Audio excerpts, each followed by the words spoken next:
Hey Claire, welcome to the podcast. How are you doing? Awesome. Thank you so much for having me, Barbara. I'm so excited to be here. I'm really excited for this conversation. So I ask everybody this question. Where do you want to start today?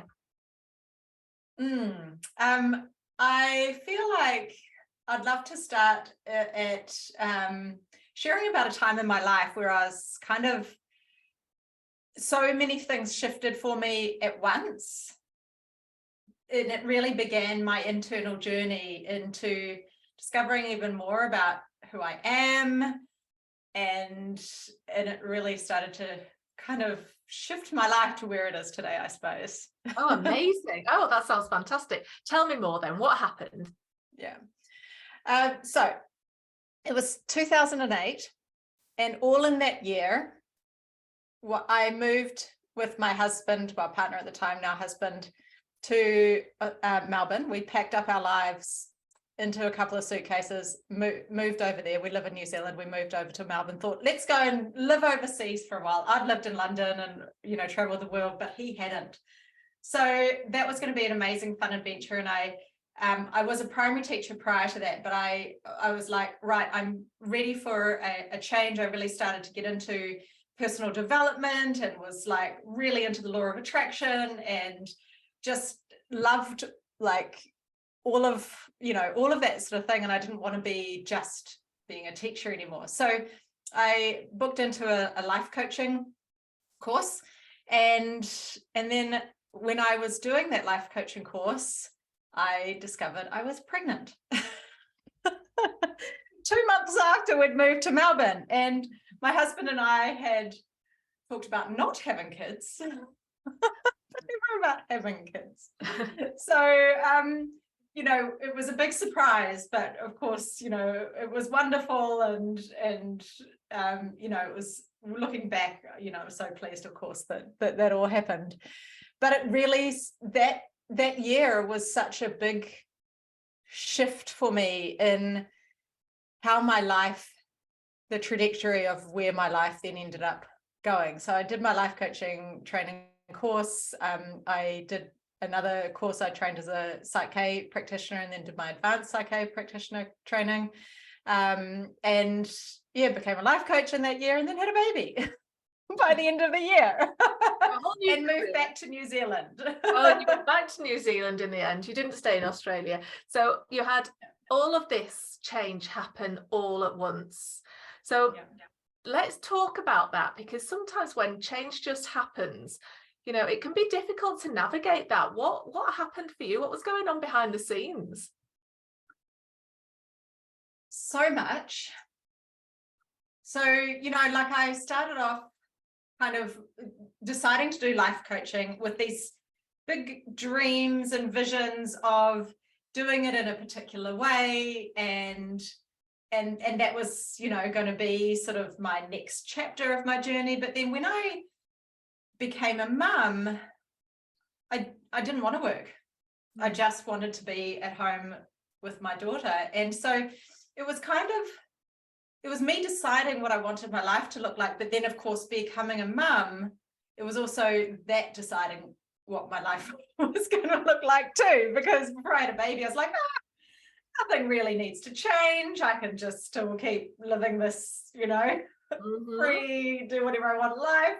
And that wasn't the way it happened. But I think becoming a mother and just that journey of, growing another human has deepened my work. It's deepened my ability to be self-aware, because I soon discovered, so, I'd never held a newborn baby before or anything, and prior to holding my daughter, and I had no idea what I was doing. And, my husband would come home in the evenings after work, and I would just be completely exhausted, from the day. I'd pass our baby to him, and she'd be grizzly for me all day long, but then I'd pass her to him and she'd just be all smiles, and she'd go to sleep, and she hadn't slept for me all day. And so I soon discovered that I need to be responsible and be aware of how I'm being, because Mhm. that directly affects my daughter and how she is able to feel safe in the world. And so that really kind of accelerated my own self-awareness journey, with the PSYCH-K tools that I learned. I was able to, you know, quickly and easily shift and change beliefs, because then of course when you become a mum, all of the patterns that you grew up in and conditioning, I felt like I was very aware of, do I want to pass these on to my daughter, or is there something else? Is there a different way? And so it was really such a journey of self-discovery and awareness, and really choosing specifically what I wanted to, how I wanted to be raising her and what I wanted to be passing on to her, rather than, you know, so is this old conditioning? Is this something I've just been taught and passed down through generations? Or is it actually what I truly want to be passing on? So, you know, I didn't always get that perfect. It's a messy journey, but Really that was kind of, I love that. that was my exploration. I love that conversation that you were having with yourself so much that I want to kind of dive into. Firstly, was your daughter 2008 then? Yes. Yeah, so I've got, my daughter was 2008, so both of us, 15-year-olds. Amazing. So yeah. Yes. So I can completely, as a mum, I can completely relate to everything that you've just said. It's definitely a journey of self-discovery. But the thing that really interests me is the conversations that you were having with yourself, because this isn't just for mums, this is for anybody to have these conversations, right? It just happened that the birth of your daughter was the catalyst for that, but any kind of change can do that, or any kind of, you know, any moment of, I call it the enough's enough moment, you know, where I think I've done with that phase of my life. I'm ready for something new. And the lovely thing that you started asking yourself was things like, your words were, is there a different way? Yeah, is there, what do I want to start passing on? And so often all of us have the beliefs, conditionings, things rattling around in our head, old coding, old paradigms that we've picked up along the way, often sometimes from generations that we've never had any part of, that just gets passed down from us, from person to person to person. And we don't give ourselves the opportunity to ask, is this still relevant for me? Is this still right for me? And is this something that I want to continue doing? We kind of just go, oh, that's just the way it is. Oh, that's, you know, my mum did that, so I need to do that, or this is what we believe as a family. It's great to have that moment of decluttering, isn't it? And to start challenging those old beliefs and not put any meaning attached to it, but just go, that was right for them. Is it right for me? So, and I love the fact that you were having this conversation with yourself, and you were questioning yourself in that way. Obviously looking at, do I want to bring my daughter up this way? And these beliefs that I want to pass down, is this conditioning that I want to pass down? Or does the cycle stop here? Stop here. So what was some of the things that you decided to let go of? Can you remember? Oh, now that's a challenge. I think it's a challenge. There. Yeah. I don't know that I can actually give you specifics, and I think the reason is because I've just let go of them, you know. And it's just not part of my current paradigm, my current belief systems. But it's been, you know, since she was born, it's been even when I was pregnant with her, you know, and letting go of some of those paradigms around birth, and does it have to be painful? And, you know, I think it sort of started at conception. And yeah, it's just, I think because I did it incrementally, it wasn't just like one day I sat down and I said, okay, I believe all of this and I'm going to change it to all of this. It's, you know, it's in the moments, isn't it, that we are presented with either something's not working. So I realize, and it's not always an instant awareness either. Sometimes it's not working for weeks and weeks. And then I examine, okay, what is it that's not working? Why isn't this working? Actually, is this aligned with what I how I see the world, because I was. So the other thing that happened as well in 2008 that I forgot to mention earlier is that I started my really, really started my spiritual journey and spiritual awakening. And I think that was the catalyst as well for me so I had all the tools of the life coaching and the PSYCH-K, but also this starting to discover myself and who I truly am. I'm not these conditionings, this conditioned behavior, and it starts to become really obvious when things just aren't working, or I get frustrated really easily, which indicates that I'm in a feeling powerless, or things are just hard and I feel like I'm pushing that boulder up the hill and I'm like, why is this feeling so hard? Or my intuition is just going, this isn't right. So I'm not really answering that specific question, but I think I can't. I love so much of what you've said. Yeah. I am just scribbling stuff down because I want to come back to it actually.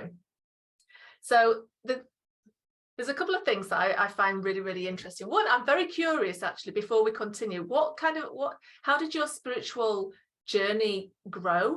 Because there's a couple, I just want to kind of capture that because I'm curious just from a selfish perspective, but there's a couple of things I want to go back to. Yes, well, so the people that taught me PSYCH-K, they started channeling in that same year as well, 2008. It's like a big year, and the energy that they channel is just this most amazing, incredible energy called Zar, and then their work started to shift and change down into that area. So still about change and personal development. And so I just stuck with them and I continued, learning with them and developing, growing. And anytime they had retreats, I would go on them. So we've been on some fun retreats around the world over that time. And they're kind of online work.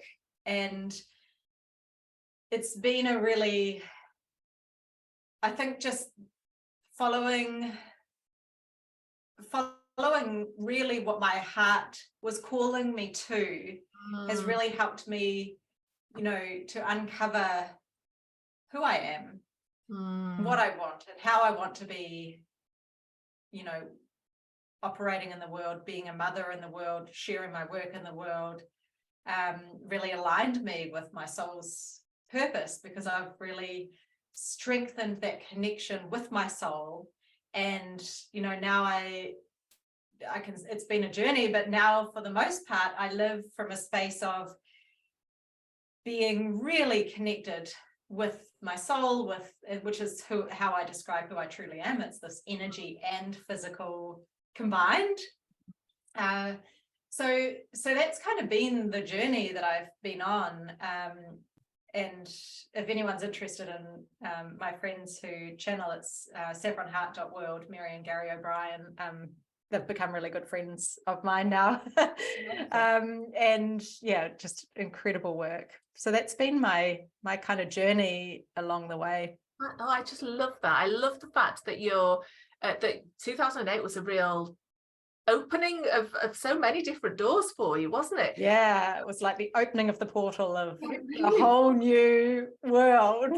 It really, really was. So you mentioned your heart's journey, and you mentioned just listening and reconnecting with your heart. How do you go about doing that?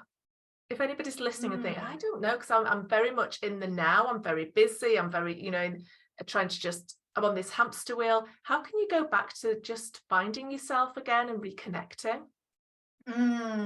Well, it takes that desire to want to, for a start.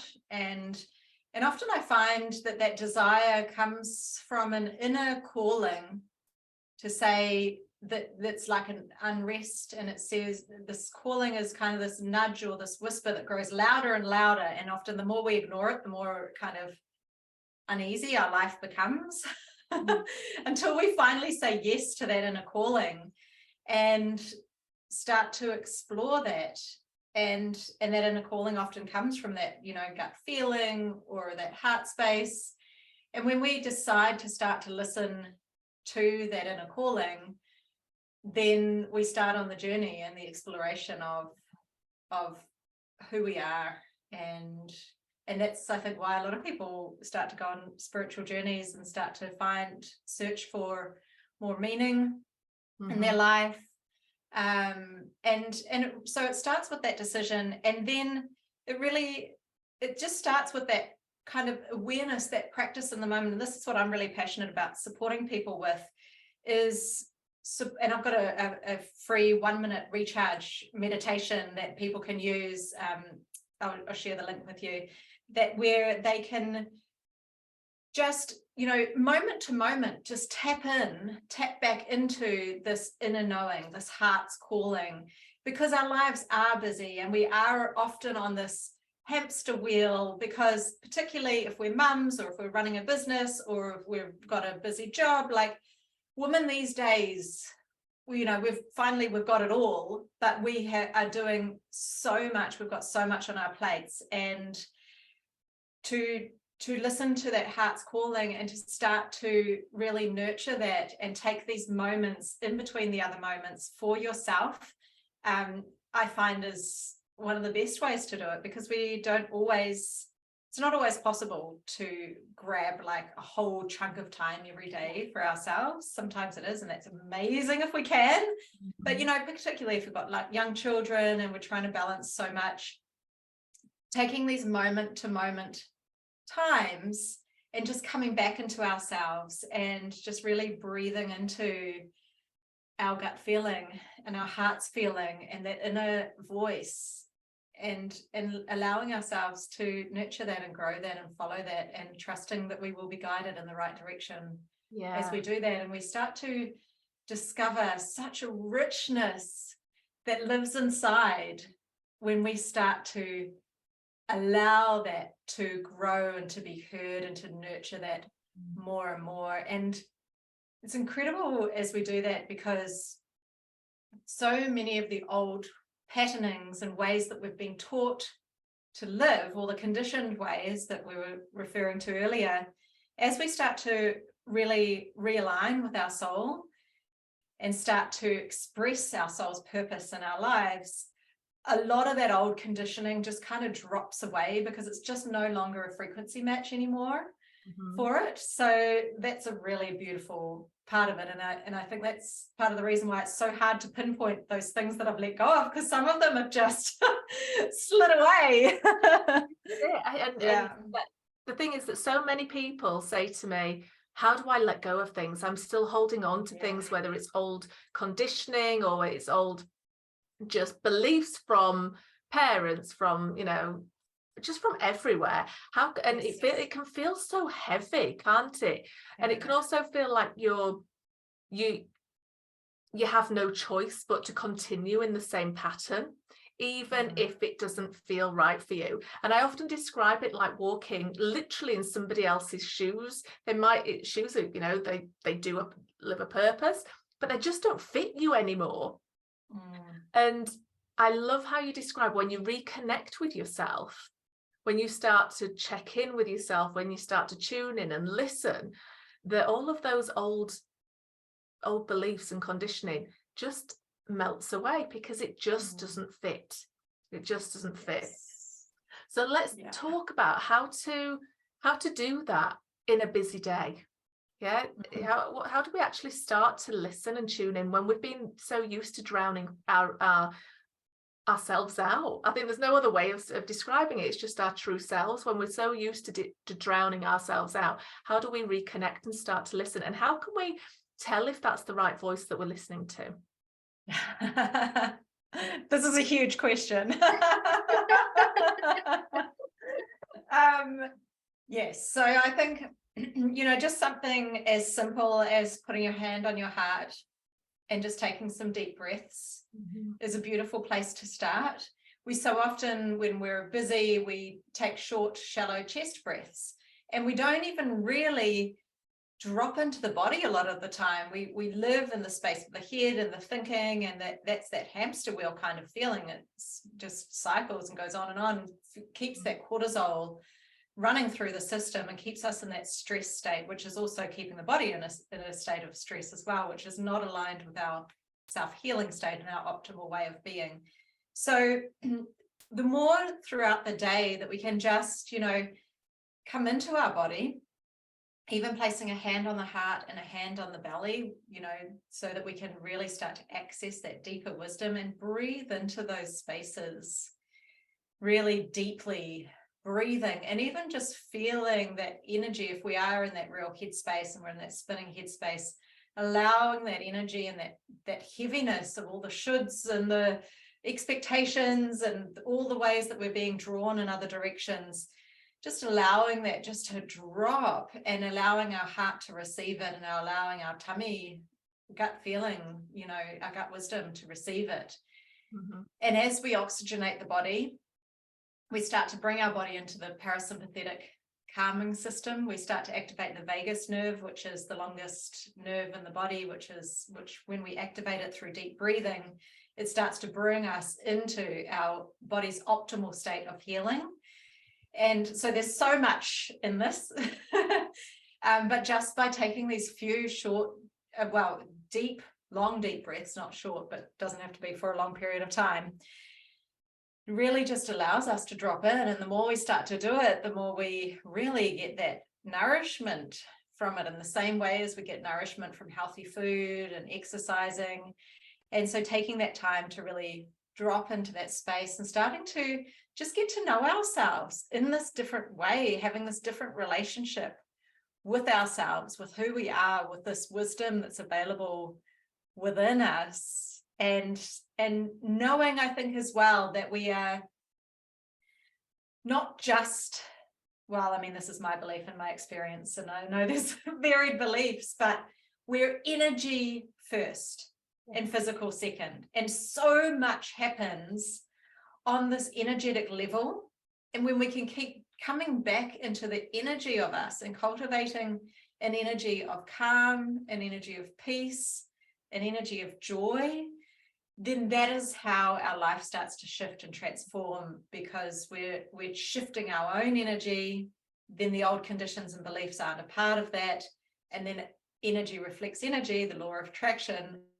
Our external world then starts to shift and change without us needing to push and really try really hard to make those changes. So that's how I just, would suggest anybody, if they're wanting to start, and I've got that 1-minute guided practice that people can download and listen to, just to keep sort of resetting, recharging throughout the day, coming back into the truth of who we are and resetting things from that space.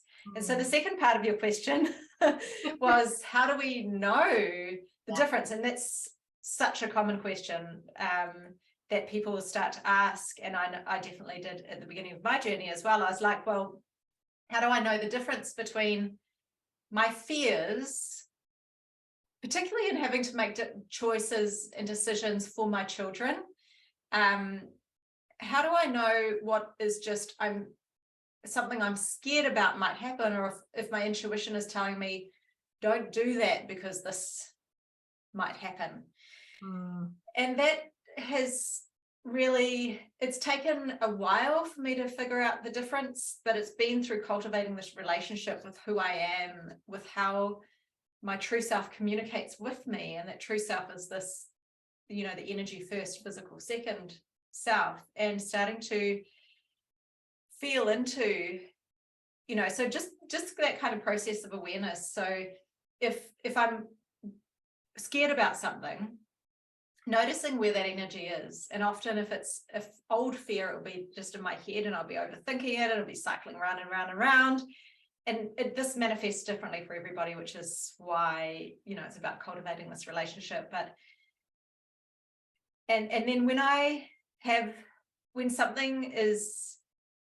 that something's the wrong decision, I don't necessarily have that real strong, fear response.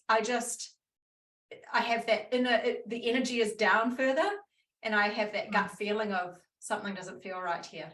And so then I'll change course and I'll feel into it. So awareness is such a big piece, and starting to cultivate that relationship and get to know,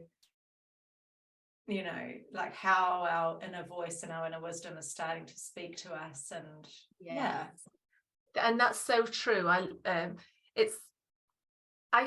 The way that I describe it is looking at your symptoms.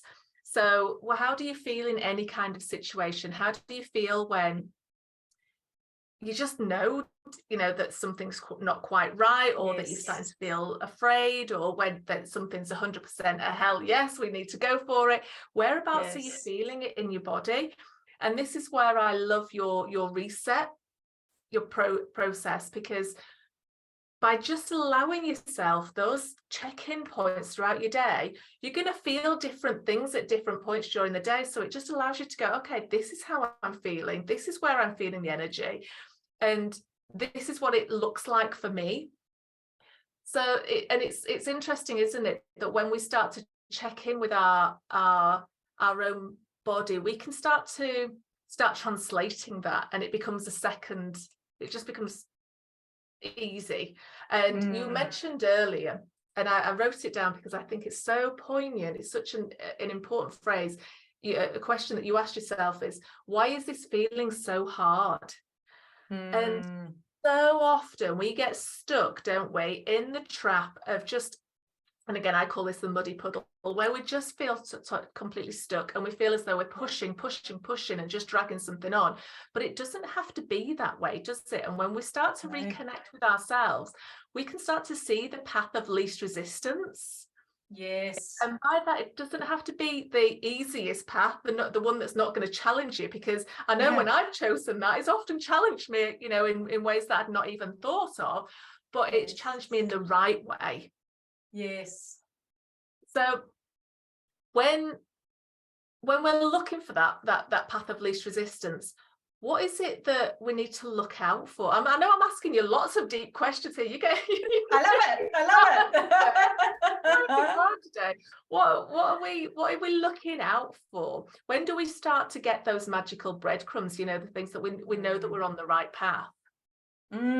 Which can be, I love how you describe it as being in the muddy puddle. It really is like you're stuck in the mud when you're feeling stuck, and it's hard to know which way to go. And often I will say to people, in those times when when you just feel stuck, that's really when you need to take some time for yourself, really, really, because life, for whatever reason, has just kind of, it's like it's rained upon you, and that's caused that muddy puddle, to stay with that analogy, to form, and to really, do something for yourself. I know that we talked when you were on my podcast about taking yourself on a date, and I love that.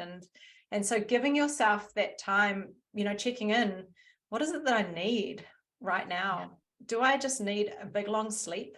Do I need different nourishment in my life? Do I need to go and start yoga or meditation, or, what do I need right now? Because often when we are really stuck, it's because we haven't been listening to what we need. And there's that's part of that inner calling of, it's time to pay attention to something here. And so just taking that longer time when we're really stuck, longer than sometimes a minute, in the in-between moments, and allowing ourselves just to do it with no expectation of, when I do this, then I'm going to be feeling much better, or then I'm going to be knowing my path forward, then I'm going to be feeling on purpose. With doing it without any expectation other than, this is just time for me to really to nurture myself.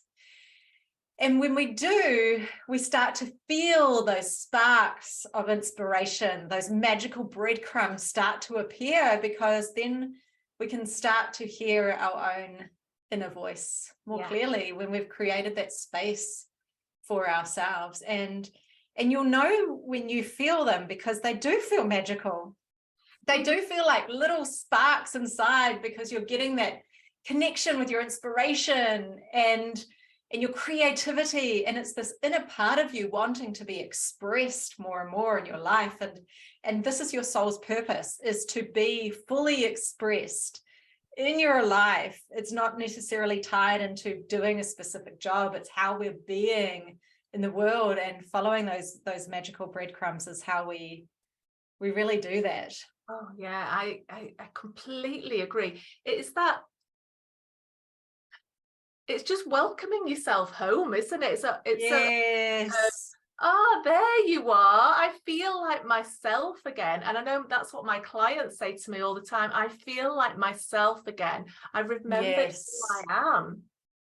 And sometimes it's the simplest of things that can start to just create that momentum, that snowball effect. I was a couple of weeks ago, I just felt a bit clunky, you know, when you just think, oh, I'm just out of sorts. And I asked myself that, I call it the power question, which is, what do I need right now? And I needed to declutter. I literally decluttered everything that I could see. I was getting all the cupboards out, you know, and it was just fantastic. And I love a good declutter. It's one of my favorite things to do. It just felt so amazing. I was donating, I was getting rid of, and it just felt so good in that moment. And then I put nice clothes on just for the sake of it. You know, I did my hair just for the sake of it, and I really nourished myself. And then I took myself out on a date, and it was just perfect. And whilst I was out, I thought, I remember now. It was that moment of knowing of, there you are, there you've been hiding, just under all the stuff. So it can be the simplest of things that kind of just allow you to remove the noise, the clutter, for want of a better phrase. Yes, because that's the key, is that we don't go anywhere. Our soul is always in us, you know. We're always here. Who we truly are is really just often an uncovering. It's not, and just that sometimes even, you know, just that shift in awareness of, oh, here I am, you know, and then we're off again, and we're back in the flow, and we're back in the synchronicities and that magical place to be in. But oh my gosh, when we are really feeling that sort of, what was the word you used? It was such a good word to describe it. Just really, I felt clunky. Decluttering is such a great thing to do. Even just starting with like one box, because that's the thing. Sometimes it can look like, you know, we might look around, and especially if we haven't had a declutter for a while, it might just feel like, you know, what we might feel exhausted by the task of it. But just starting in one place, and then you get that momentum, and you feel how good it feels. Like when my husband calls it that I'm going on a decluttering rampage. It's like, oh, she started again. Nothing. Put everything away that you want to keep. I know, it must be I don't know whether it's I was going to say a female thing, but I know a lot of men who like to a really good declutter as well. So so I think it's just it is an uncovering, it's a clearing the decks. And one of the things that I always say is the universe loves a space, right? Because it'll just fill it in with the stuff that we want, rather than the stuff that we're holding on to that doesn't serve us anymore. And I would just, have you seen Marie Kondo on Netflix? So when she, one of the things that I love about Marie Kondo is that she says thank you for your service when she's throwing things away. And it had made you laugh, Claire, because I was going to the recycling plant, and I was throwing things away in the big skips going, thank you for your service, thank you for your service. I love it. Surrounded by all these people giving me strange looks. And again, that's another thing. When we start to let go of some of the old beliefs that have kept us safe, because they've done a good job, that they've been trying to keep us safe, it is the moment of gratitude for that. You know, thank you for your service. You've done really, really well up to now, but you're done. You're done. Your work is done. You've done a good job, and I'm on to the next thing. It just feels nice and complete, doesn't it, when we give ourselves permission to do that? Yes, absolutely. And you know, because our old belief systems have been keeping us safe, and they have been in service, and that's why we've held on to them, because we feel like they are providing us a service in some kind of way. They're helping us out in some kind of way, and often it's a way that has been keeping us in our old ways of being. And that has often served us for periods of time. But then we get to a point and we realize they're just not a fit anymore. It's like the old jeans that are just way too tight. Okay, thank you for your service. You're done. You're done. I don't want to be wearing those anymore. Yeah. Yeah. And that's this connection between, this is why decluttering is such a powerful thing to do, because our external world is a reflection of our internal world. So as we start to let go of some of the tangible pieces in our external world that we've held on to for whatever reason, and it really we don't even need to know why, but if we know that energetically they're just not a match for us anymore, same with clutter, same with beliefs, then it's, doing the external work is a really beautiful way to start to free us up, and internally as well. Creating that external space then allows us to hear more, that internal space, and then we can, start to pick and choose. What beliefs do I want to start to choose and to, let go of, and particularly as well, what do I want to keep nurturing and growing? Because the way our mind works is that when whatever we put attention on grows. It's like the garden, and if we're watering the weeds, they're going to grow. But if we're watering the flowers, then they're going to grow. And so it's like, which plants in our mind do we want to keep feeding and fertilizing and giving attention to and shining the sunlight onto? And I like to kind of think of our mind in that way. Oh, I love that. I love that so much. So I'm again conscious of time. I always get to a point where I think, oh, we need to kind of wind it in, so I could talk to everybody forever, Yeah, it's so good. Immersed in the conversation. So what one thing then, if we were going to just start somewhere, what one thing would be a fantastic, another catalyst, a catalyst for people to just say, actually, this is what I'm going to start, this is what I'm going to create in terms of incorporate rather into my daily ritual? What would it be, do you reckon? So the breath is a beautiful place to start, as I was talking about before the 1 minute recharge practice.